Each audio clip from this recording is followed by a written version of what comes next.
Hello and welcome back to A Method to the Madness Breaking Bad edition. I'm your host Patrick, and joining me as always is Mitchie. Hello. And today we are covering Season 2, Episode 8, titled, I don't know because I forgot to pull it up. What do you mean? Oh, Better Call It's Saul! fucking Better Call Saul! Of course. Fucking hell. Sorry, my bad. Yeah, of course. Your favourite character. That's right. Oh, dude, I'm so excited for today. Two of my favourite episodes from the season, back to back. This is going to be a good session. Yeah, okay. So, this, yes, as the title suggests, this is the introduction of my favourite character, Saul Goodman, also known as Jimmy McGill is his real name, but that's I like how you know that. Such an ambiguous thing to know. It's a pretty big thing in, the later Breaking Bad universe. Is it? Content. Oh, right. And the TV series, yeah. Yeah, and the entire television series he has dedicated to him. Yeah. Forgot about that. As always, we will go through the plot summary and comment on it as we go along. Can you take us through that, Very short Mitchie? one. Is it? Oh, it is too, yeah. All right. After Badger is arrested in a sting operation by the Albuquerque police, Walt and Jesse look into hiring a shady, flamboyant lawyer named Saul Goodman. Saul has already offered to be Badger's legal counsel and has found out that the DEA is hoping that Badger will lead them to Heisenberg. Walt poses as Badger's uncle and goes to Saul's office, where he learns that Saul will advise Badger to flip to avoid prison. Walt offers Saul a bribe to keep Badger from confessing, but Saul refuses. Alright, so this opening scene... Yeah, I know, right? It's so good. It's like literally one of the best, I reckon, in the whole series. It's just so funny. It's so funny, yeah. So the first time I saw this, and this is just me, but I'm pretty sure this was the intention, is that because of what you've seen of Badger up until this point, how he's like he's kind of an idiot, right? Yeah. And so when he's talking to that guy, he's like, "Oh, dude, I smell bacon. You know, that van over there and that van over there. Those are clearly cop vans, right?" And if you're watching this for the first time, you're thinking, "Oh, he's just like kind of paranoid. You know, he's stupid. So what he's saying is stupid." And then it's so funny how it ends up being true. And then when they come to arrest him, the two vans that he described pull up. It's so good, and it's only for like a split second too. I can't believe he took the risk, though. You know, like, if he actually thought that was the case, why would you still bother? Well, that's the thing, right? Like, it seemed likely, but that undercover cop, he's a good actor, too. Like, he was pretty convincing. Yeah.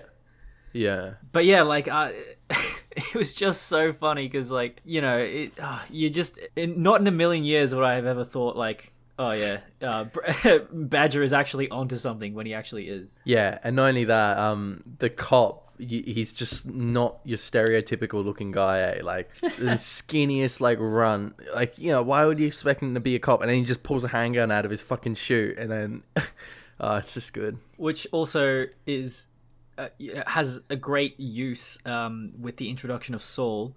You know, like the best fucking introduction of any character when he comes in and starts making baby jokes because he looks really young. Yeah. I love how when he comes in, right, and then he meets Hank, and he's like, "Oh, you know, DEA for just a small drug bust. I wonder why you're here." And then Saul Hank grills him, but then Saul actually like offers a really good rebuttal, and Hank just shuts the fuck up. And it's like, for the first time in the series, we finally have someone that can like contest Hank's sarcasm and his sardonic sense of humor, you know. Like, it's, you know, he's got like that kind of opponent where that his jokes are even better than his, like, that's a very, because it was a Whole House joke. It was like, what did he say I've again? seen better Hank? acting in a courthouse or something. Yeah. And he's like, "Oh, is that the one where they do the 2-for-1? Is your mum still working there?" It's just like the best. Like, it's good. It's nice to see Hank being kind of put back in his shoes, you know, like. Yeah.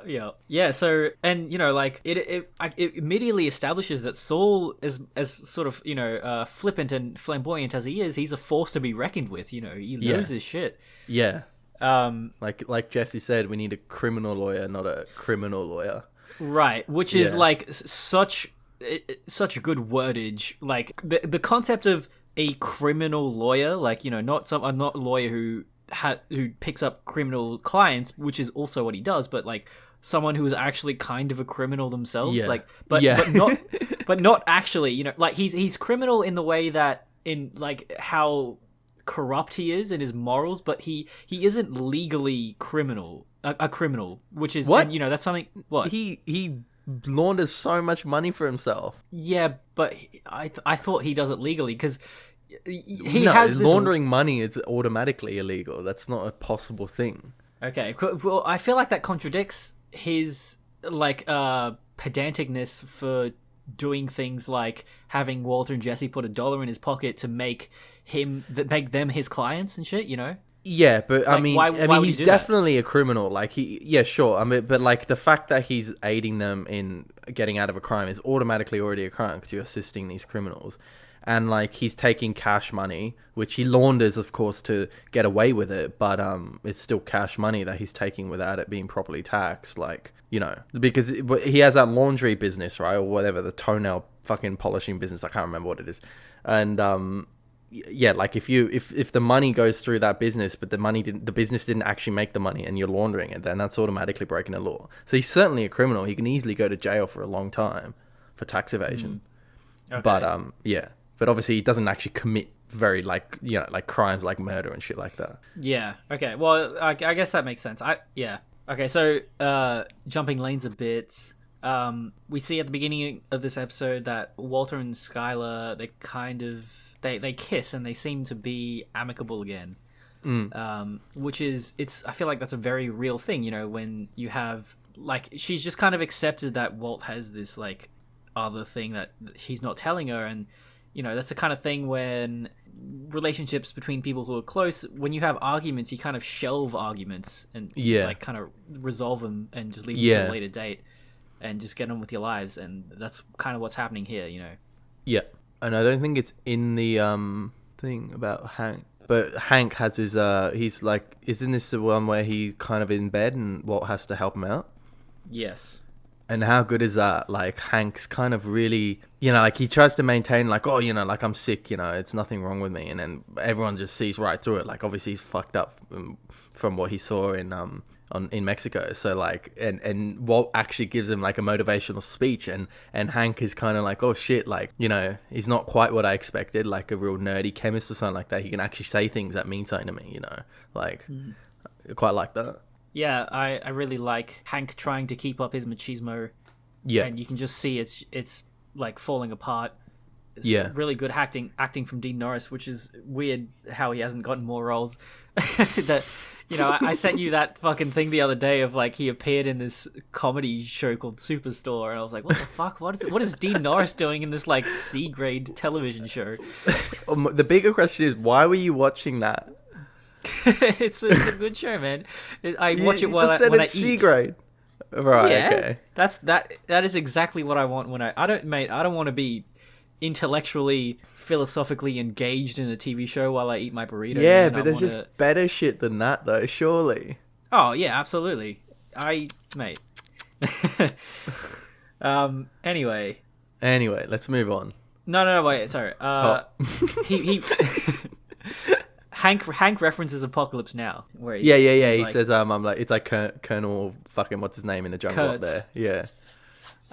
Which is the second time. Well, I guess in the first episode, Hank is singing "Flight of the Valkyries" when they're like doing that raid. Yeah. So it's the second time that's been referenced. But Apocalypse Now and the book that it's based on, Heart of Darkness, is very, I think, maybe not directly connected to Breaking Bad, but it certainly was a seminal work of fiction to pave the way for morally grey stories. Which is what Breaking Bad is all about. Yeah, true. That's a good connection. Yeah. Yeah. But yeah, that's all I had. Yeah, let's move on. All right. Walt and Jesse resort to kidnapping Saul, threatening to kill him if he does not keep Badger from informing on them. However, Saul sees through their scare tactics and instead asks for payment so he can legally represent them and keeps their talks confidential. Saul tells a duo about a man, Jimmy In-N-Out Kilkelly, who makes a living being paid by other criminals to go to jail and offers to have him stand in for Heisenberg. The DEA busts Kilkelly when Badger gives him the fake deal, but Hank is not completely convinced. Later, Saul visits Walt at his school, telling him that he is too easy to find. Saul offers to be Walt's full-time legal counsel and advisor in covering his tracks. Alright, don't fucking spoil what fucking Saul says about some cunt in the kidnapping. Because you said it's connected to Better Call Saul, but I don't want to know because I want to watch that.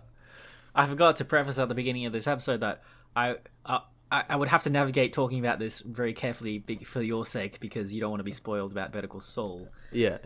Yeah, but yeah, I mean, like even if you hadn't seen the show, you can kind of tell that would be used as a big part of that Better Call Saul, right? Yeah.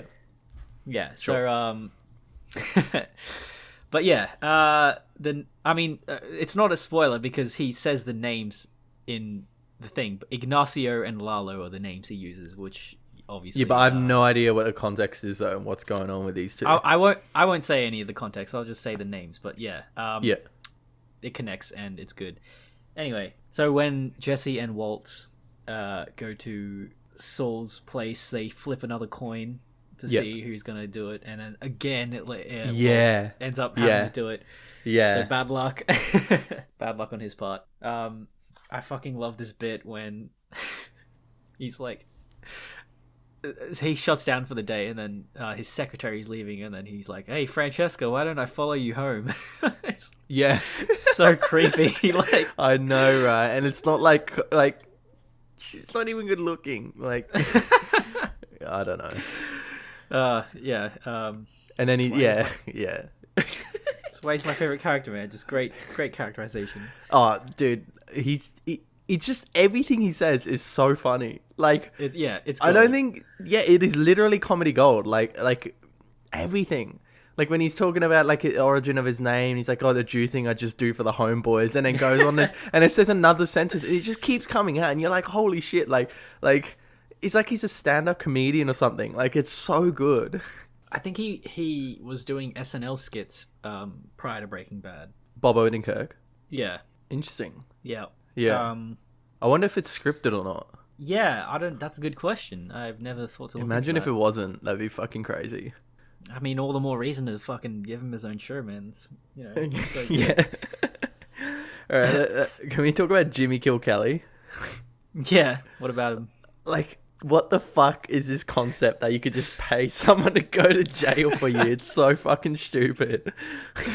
But it's also kind of semi-believable. Like, what if, like the story they make, it doesn't actually seem that unbelievable. It kind of makes sense. Yeah. I love the, wait, did the paragraph describe the actual trend, like the sting? Where... Yeah. Okay, so dude, it looks so fucking staged. Yeah. Like Badger's so awkward in handing it to him, and then that dude Kilkelly, he like gets up and puts his hands on his head before the sirens start as well, like as if he was anticipating it. And then the cops didn't care though, like except it was so unconvincing. Yeah. It's I love that scene, just when Walt comes in and you're like, how the fuck are they gonna like fix this, and the music that's playing. I don't know what the song is, but that scene is like got to be probably one of my favorite scenes from this season, if not from the whole series. It's just so good. And Walt's acting is phenomenal too. When he drives up to Hank, it's like, Hank, I thought that was you. Yeah, he's getting really good at acting like the bumbling family man. Yeah. So one more thing about this. So as I was saying before, Hank has a complicated sense of ethics, right? How he insists that they put $1 in his pocket so that they're legally his clients and so that they can divulge information to him. Saul, not Hank. Yeah. Oh, sorry, did I say Hank? Yeah, I meant Saul. But yeah, like fucking real interesting, and this is extrapolated in Better Call Saul. I won't say anything, but like that's what makes the show so interesting. Is it's way more focused on lore. Yep. That is the cornerstone of the show, and it ties in really well to Saul's character and the conflicts of the show. Yeah. Okay. Well, I gotta watch it. I'm pretty keen to watch it. Yeah. Next paragraph. Skylar goes to work on a Saturday, and Walt notices that she is dressing especially well for her job with Ted. Seeing that Hank has holed himself up in his house, Walt gives him a motivational speech talking about how he has not had any fear in his life since he was diagnosed with terminal lung cancer. This helps Hank leave the house, but he still has panic attacks. Meanwhile, Jesse has slept with Jane and learns she is in recovery from addiction. Later, after Jesse orders a mattress for his apartment, he and Jane have sex once again. We've already kind of discussed Hank and Skylar as well, but we haven't talked about Jesse at all in this episode. Jesse and Jane.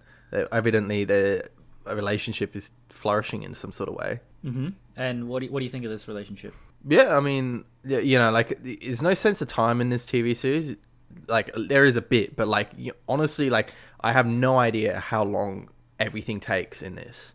Like was episode 6 a couple of days ago, or was it like a few weeks ago? So like it's hard to tell how long Jesse and Jane have been together since that episode that we just, I think the last one where they sit in front of the TV together. But I don't know, the relationship seems genuine, and especially from Jesse's side, like you can tell like he really kind of like he's kind of falling for it, and we don't really see that until, wait, is it next episode when he's meant to go to Santa Fe? Yes. Right, okay. Yeah. Well, but no, it's this episode when Jane kind of he says like, oh, let's smoke some weed, and then she's kind of like gets a bit iffy about it, and then goes off. This episode. No, I'm pretty sure it's this one, because that's when he finds out she's... of next episode. No, because it says here that Jesse finds out that she's recovering from addiction, and that's when she throws her the coin. The coin. Oh. Yeah, what the fuck? Okay. And yeah, I just thought like it's cool, like having like when you have that in there, and he seems really kind of nervous, like, oh, like shit, did I fuck up, and he's kind of like, right. And when she leaves and stuff, and obviously goes about a day, and he's just like, fuck, like, did I fuck up? It's such a relatable thing, and for him, it means something to him. That's all. Yeah. Which is nice. Yeah. So a couple episodes ago, we saw Jesse having, like a really bad day, to put it mildly. And then from then on, we kind of see him building himself back up, and he's making money, he's got a girlfriend, he's got a house, and he's starting to feel like a king, and then at the end of the episode, he gets a king-size mattress, right? Yeah, true. So, yeah. He's gone through the trough, and now he's on the rise back up. Yep, and soon to be hit with another trough. Yeah, that's just the rhythm of life, man. That's how it goes. Yeah, but for him, it's quite big fucking troughs. Yeah. So, and then Saul finds Walt at the school. Yeah. Easily. Yeah, that was interesting. There's a Godfather reference. What's that? So, do you not remember the Godfather reference? Bro, I haven't even seen The Godfather. Oh, I mean, I barely remember it also, but he gives an analogy. He's like, you're Vito Corleone, I could be this dude. Oh, yeah. The... what do you fucking call it? The archetype of the Godfather, right? Just like a mob boss with tons of power, who has everyone under his thumb. And I don't know, it's a really efficient way of like communication to the audience of like, where Walt is at and where he's going. I don't know, it was just an apt analogy by Saul to connect Walt with the Godfather. Yeah. And yeah, man, like, I don't know, I always muse on about like how stories evolve by using context from other stories. I just like, how it's kind of using the traditional mob story of the Godfather, and then we get to Breaking Bad, which is like a kind of, not a subversion, but it's definitely... it's a fucking quirky take on it, it's this dad, homely dad becoming this mob boss, and I don't know, I just like the show acknowledging its roots and shit. Yeah, true. Yeah. And last thing. So again, just to, because I won't spoil it, but I just want to reiterate how much of a fucking fan I am of Better Call Saul. Like, honestly, because it's only because I've seen Breaking Bad so many times, but I think I like Better Call Saul more. What? Yeah, I know. Hot take. Surely not. Hang on, dude. It is fucking. I thought Breaking Bad's your favorite TV series. It is. No, well, but it's not. It's like, I don't know how to explain it. Just like in this period of time, because I'll watch Better Call Saul again, and I'll probably maybe change my opinion, but like, because it's fresher, and I feel like you see Vince Gilligan evolving as a writer, like writing more deep and complex stories. And yeah. Like so there's a little bit of recency bias, but that's alright. Yeah. I've got to watch it. I mean, I'm so keen to watch it. Yeah, man. And having watching this episode where Saul is introduced, I just get so much more meaning out of the scenes he's in. Like, there is so much characterization of Saul that implies a lot of stuff about how potentially Better Call Saul is going to end, and in connection with his character, of what I know about his character, and just looking at this, where he is now in Breaking Bad, how he just kind of is past giving a fuck, right? Like, he really, and you've seen the first season of Better Call Saul, right? Yeah, I think I have. Yeah, I think I actually have. And do you remember that he still kind of gives a fuck in the beginning of the season, right? Oh, about being a proper lawyer. Yeah. Well, Yeah, about 100%. about supporting people and actually doing good. He Yeah. still has like a moral compass. Yeah, he's And not a cynic. yeah, and you see him in this episode, and he is just like kind of maybe not in his exterior because he's this jovial dude, but you can just tell that he is like really pessimistic at his core. You know, he doesn't really give a fuck about anything. Yeah. Yeah, you can. Bob Odenkirk has some very good acting with his character. Like the idiosyncrasies is what actually shows you that. It's kind of like his facial expressions that like indicate like what the fuck, I don't care kind of attitude. Like it's really good, really good. Yeah. Like it's not what he says. It's seriously the little details in the character. It really is, and you know, just again, little wonder why he got his own show. Anyway, Yeah. so yeah, that's all I had. Do you have anything else? No. All right, sweet. Thanks for listening, and join us next episode. What are you doing, detective? What are you doing talking to my client without me present? You sneaky Pete? Which is which? What did the Academy hire you right out of the womb? You guys get younger every... What'd you say to Babyface, huh? Did you say anything stupid? By anything stupid, I mean anything at all. Well, look at you, mouth open, vocal cords of Twitter. We'll talk about it later. Right now, you out. 10 minutes ago. Go on. There are laws, detective. Have your kindergarten teacher read them to you, right? Go grab a juice box, have a nap. Go on. If you like this series, Mitch is going to tell you where you can find more of these. Yep, so you can find us on Spotify, YouTube, iTunes, SoundCloud, or Stitcher. And we've also got a website, amttm.com, where you can find our fabulous episodes on Breaking Bad. If you have any questions, queries, insights, or criticism, you can send them to mail@amttm.com. And as always, thank you for listening.